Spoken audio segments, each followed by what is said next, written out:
Israel has declared that they will end the use of white phosphorus munitions for concealing troop movement. Now, you don't often hear about white phosphorus in the news, so I will describe it at least a little bit. White phosphorus can be used both for weaponized and non-weaponized purposes.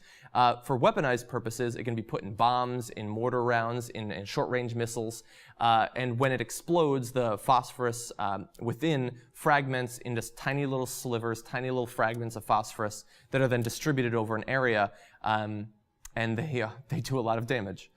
In the weaponized versions, the phosphorus causes intense burns to human flesh. It also ignites non-living matter.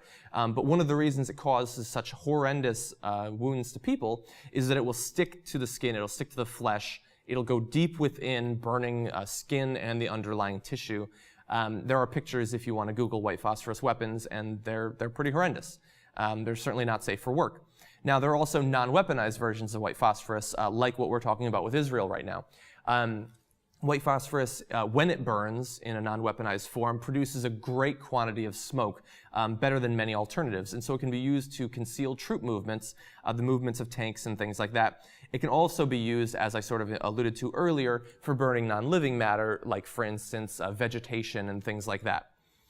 So up until previously, it had been used for both weaponized and non-weaponized purposes. Now, the UN watch groups and other human rights watch groups and people who watch over military conduct had said that Israel had been using white phosphorus, at least in some circumstances, in its weaponized forms to kill Palestinian fighters. Now, we don't know anything yet about what will happen with those, but at least Israel is saying they will not be using white phosphorus for its non-weaponized uses like concealing troop movements. So that's progress, I guess. I would like us to ban the use altogether. Now, they're saying they're going to replace it with an entirely gas-based alternative. We don't have any details of what exactly that will be.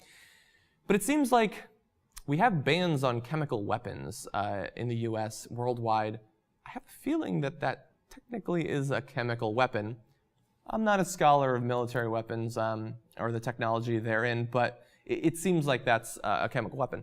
But anyway, but bear in mind that while they're not using the non-weaponized versions, they will still have or give to themselves the right to use the weaponized forms.